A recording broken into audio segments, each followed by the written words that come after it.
Hello everyone, welcome back to the channel. If you are new around here, welcome, and if you are a returning subscriber, thank you so much for coming back. I do appreciate you guys being here. So if you're new, welcome. Please look at some of my playlists if you want to see like our actual investment accounts while we are on this journey to financial freedom and financial independence. We're trying to retire early in a few years, so we got a lot going on and we got a little bit of time to do it, and so we're just trying to document our journey and encourage everyone to kind of get started on their own financial journey. Not a financial advisor or a fiduciary, but you know, like I say, I do show the actual account. So let's talk. Okay, so you saw the thumbnail, and it's really early in the morning too. I'm out. I just took my daughter to school, so it's about 7:15 or so a.m. Yes, but yeah. So you saw the thumbnail.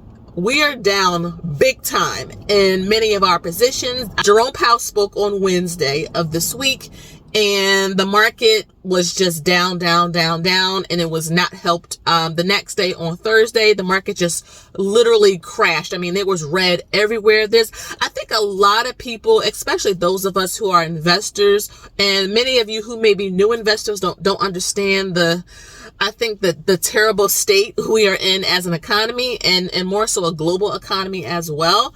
We really are like up the creek right now. And I do understand the Fed is trying to get inflation back down. I do think they waited too late to kind of fix the problem, and now, you know, they're willing to fix it by any means necessary, including hurting the average person, right? Because they're the ones who are going to be struggling the most. It's not the wealthy folks. It's the middle class that really carries a lot of the burden statistically. And so the market has been down. I mean, you guys know I show our accounts when the market is good, and I show it when it's down. I try to be really real because I remember when I first started to invest, I was really emotional about it.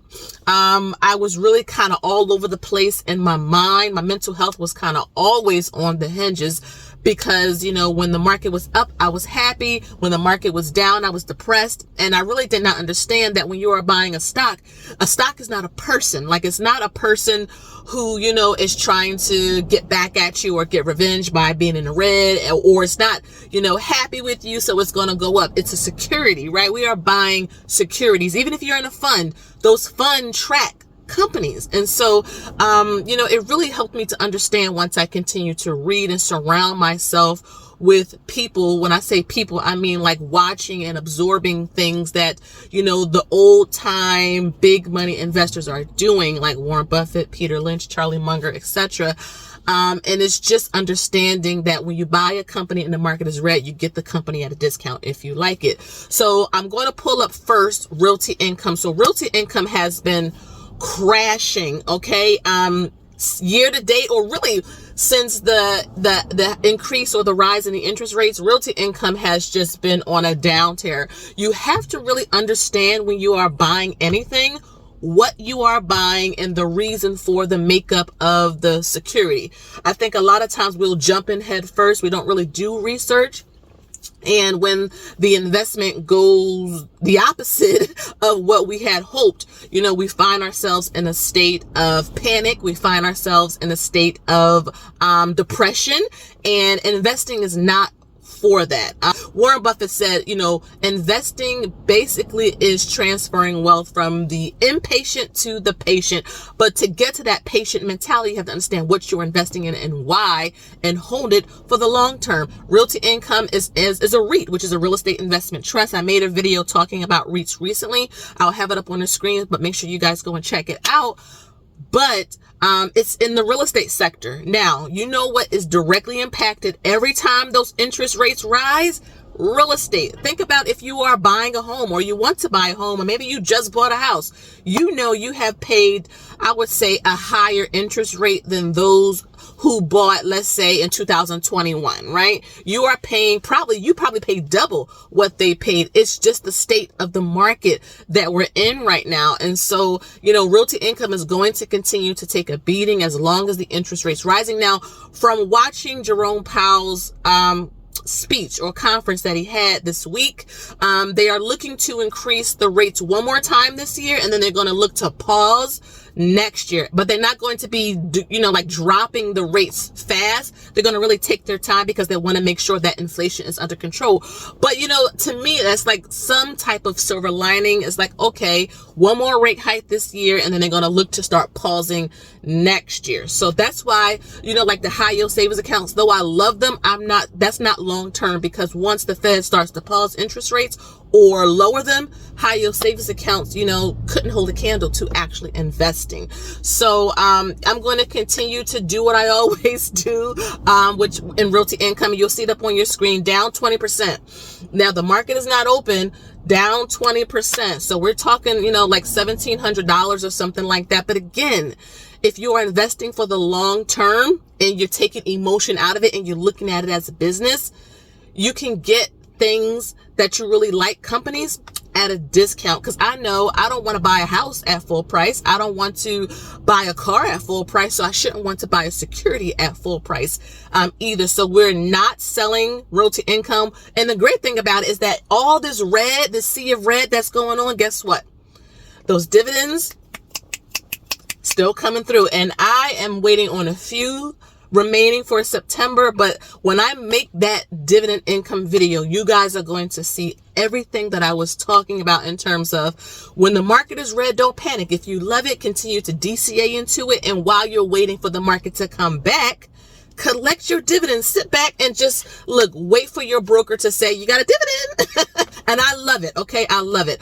Next is SCHD. Again, I think a lot of us think that certain securities are immune from market downturns. This week, well, I'll say Wednesday and Thursday, because I'm recording this video on Friday morning, everything was down in the market. For the most part, like 99.9% of everything, your VTIs, your Realty Income, your SCHD, your DGROs, everything was down. And so our SCHD position is down as well. I think we're down like $1,200 and some odd dollars. Why?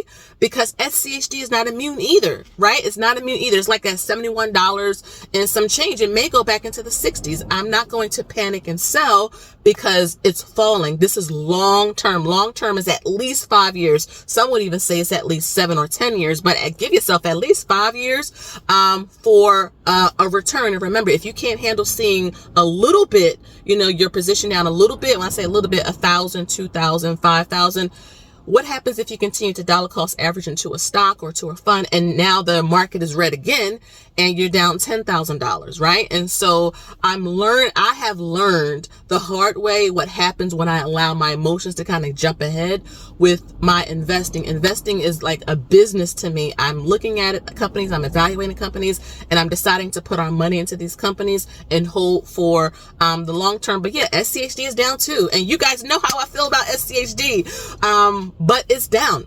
It's not immune to anything that's going on. Same with VTI. And you guys know I really, really do like VTI. I made a video talking about if I had to choose between SCHD and VTI, like buy and hold, one and done forever, don't ever have to look at it again, it would be VTI because it's literally the entire stock market. SCHD has about 104 holdings.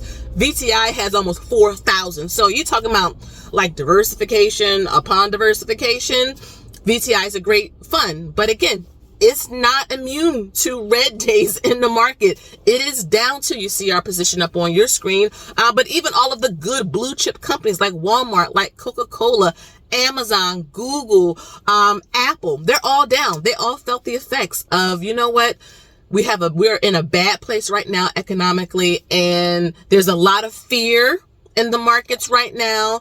A lot of people are putting all their money in high yield savings accounts, which is not bad. But again, long term, if the Fed is saying, look, we're going to look to pause rates next year and maybe the year after that start to decrease them, I would not park money into a CD for 2 years or a high yield savings account or anything like that, because long term, investing in the market always works. This is where the wealth gap that I always talk about, that is where they're putting their money. That's where they're getting their money. Well, the market and creating businesses.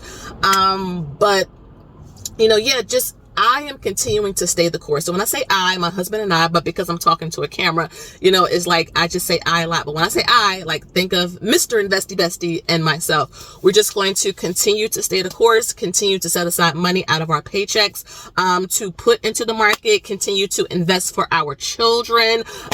Because look, I'm not falling for the okie doke, okay? Like I want to build wealth, and I realize that in these times, that is when people build the most of their wealth. And I don't want to get left behind this time because I see some red in the markets. I am willing to kind of see this through for as long as I'm alive. Why? Because, you know, these times the rich gets richer and the poor gets poorer. But now that we have access to this information, I'm making these videos, even when the market is red, showing you some of the positions, even when the market is red, to show you that if you believe in what you have, it's going to be okay. If you're thinking about Black Friday and you're going to go out and shop, this is Black Friday for wealth builders. When the market is red, this is our Black Friday. So we're going to take it, we're going to run with it, and we're going to believe in what we have. If we don't like it, sell. It's perfectly okay.